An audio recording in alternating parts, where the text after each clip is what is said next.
Alors bonjour. Bonjour. Bonsoir plutôt, vous avez posé une question à Tariq Ramadan et à Robert Ménard sur les prisons. Est-ce que vous pouvez la répéter ici? Donc le droit du prisonnier par rapport au droit du Coran et le droit du tapis et humblement de pratiquer sa religion en prison, quoi. Que ce soit musulman ou chrétien ou judaïsme ou quel qu'il soit. Et vous avez dit notamment que c'était interdit d'avoir un Coran et d'avoir des tapis de prière. Est-ce que c'est dans toutes les prisons ou dans certaines prisons? Dans certaines prisons. Ouais. Par rapport à la direction, c'est la direction qui gère un peu les directives. Donc certaines prisons ne tolèrent pas le Coran ni le tapis, qui est une forme d'intégrisme et tout ce qui s'ensuit par rapport à les médias actuellement qui salissent un peu cette image de savoir-vivre. Et que notre société n'anticipe pas le futur et que c'est un savoir-vivre, tout simplement un bon comportement de paix. Et alors si j'ai bien compris, je ne sais plus si c'était M. Safri ou Tariq Ramadan, mais l'un a répondu qu'il y avait une loi avant qui disait que s'il y a un tapis, c'est signe d'intégrisme, et cette loi n'existe plus? Non, elle existe. On est par les murs un peu plus loin, les murs de la direction affichent des étiquettes par rapport à certains détenus. Donc le maghrébin ou le musulman ou quel qu'il soit converti ou pas, l'être humain qui a un tapis dans sa cellule, il est étiqueté comme intégriste avec une post-it noire. Le gars qui vient de l'Est, il est considéré comme dangereux, donc un post-it orange par exemple.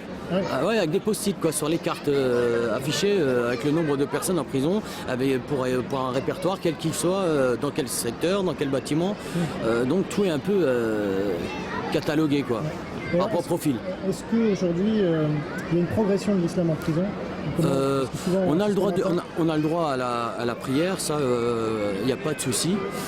Mais les quantités de nombre de demandes n'est pas suffisante par rapport à l'endroit et ce qui est conçu pour dans des salles polyvalentes. Donc, et la discussion, c'est qu'elle est vraiment, comme ils ont dit, vraiment restreinte. Le musulman, dans certaines prisons, il pratique pas correctement sa religion. Actuellement, j'ai entendu par rapport à des échos que la maison d'arrêt de Strasbourg, par rapport au repas qui est prévu pour le mois de Ramadan, sera peut-être prochainement éliminé. Donc c'est des raisins secs. On a le droit à 2 repas, midi et soir. Matin, on n'en a pas. On n'a pas de petit déjeuner en prison. Donc sauter un repas, c'est celui-là de midi. Donc de récupérer mais le problème c'est qu'on doit faire un petit repas après minuit quoi. Pour quand même, c'est ça un peu la différence du Ramadan au carême. Le carême c'est une journée. Mais je sais pas. C'est un mois. C'est un mois, mais c'est d'avoir un repas supplémentaire qui est pendant la nuit, quoi. Est-ce que vous revendiquez des repas halal en prison? Oui, ça exactement. On en parle. Bonne question. Est-ce qu'il ne faut pas 2 cuisines parce que exactement. Moi, je dis bien qu'il y a une grande personnes, je veux dire, des êtres humains qui sont musulmans en prison. Je parle bien des convertis, je parle bien des musulmans de souche, je parle bien des musulmans d'ailleurs. C'est quoi des musulmans de souche? De souche, ça veut dire un héritage de parents. D'accord. Pas convertis. Pas convertis, mais d'autres convertis qui ont fait des recherches de théologie, qui ont su qu'il y avait 2-3 tomes et qu'on en arrive là peut-être. Et ça, j'ai des amis, il y avait pas mal de convertis chez nous dans le culte et qu'ils attendaient d'être un exemple, de stipuler cet exemple qu'on était solidaire et qu'on montrait une bonne image. Dernière question, on parlera juste par un mot de votre association, mais juste avant on parlait des convertis. Est-ce qu'il y a beaucoup de conversions en prison? Un bien très connu, Mike Tyson, qui est quand même stigmatisé et une star très bien connue, et sinon d'autres, humblement de toute souche. Mais en France? En France aussi, en France aussi, bien sûr. Moi visuellement, mes informations sont concrètes, rationnelles, auditives et visuelles. Est-ce que vous pouvez dire un mot sur votre association? Mon association elle s'appelle Je veux m'en sortir. C'est représenter les anciens prisonniers parce que je suis un ancien prisonnier.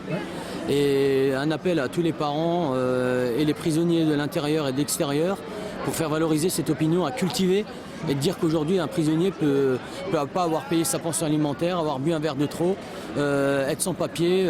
La prison aujourd'hui sur 800 détenus, il y avait peut-être 15 criminels. Et tout le reste, c'était des codes pénals. Et les mineurs, aujourd'hui, grâce à la loi 2009 qui a été votée par Rachida Dati, les mineurs ont l'opportunité d'aller directement en prison à partir de 13 ans aujourd'hui, quoi. Donc, alerte aux parents, parce que c'est un départ qui est en cours par rapport aux tribunaux qui sont les instances, tribunales. Qui font un petit stage aux parents, je veux dire un petit rappel d'éducation, que vos enfants soient égarés, ne vont pas à l'école. Donc, et après ça, c'est le premier avertissement. Après, c'est 1 ou 2, 3. Et après, c'est dans des centres spécialisés, mais aussi des prisons pour mineurs. Est-ce que vous avez été satisfait par la qualité du débat, de la conférence Un grand débat avec beaucoup de remises en question, toujours sur le musulman.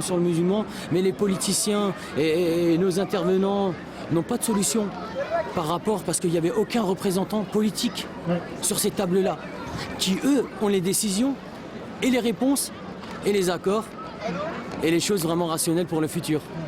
Mais Robert Ménard, qu'est-ce que vous en avez pensé? Bien, tout le monde était bien, mais c'était vraiment pas l'accord politique qui gère vraiment la citoyenneté, les lois, les médias.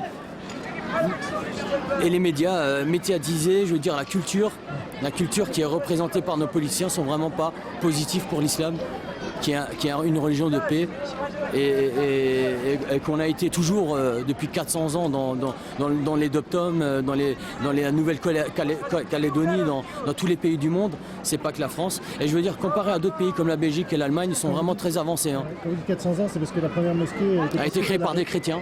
À La Réunion, c'est ça? Ouais, à La Réunion, en Martinique, elle a été construite par des chrétiens par forme de respect mutuel, idéologie, de forme de religion, quoi. Je veux dire. C'est pour comprendre, parce que 400 ans. Ouais, bien sûr. Les religions ont toujours existé. Mais aujourd'hui, on veut déchire la religion pour un monde de capitalisme qui est au plus haut au monde occidental. Parce que le partage se fait dans les religions, n'oubliez pas. Les partages se fait dans toutes les religions. Voilà. Ce sera le mot de la fin. Merci beaucoup. Merci. Merci.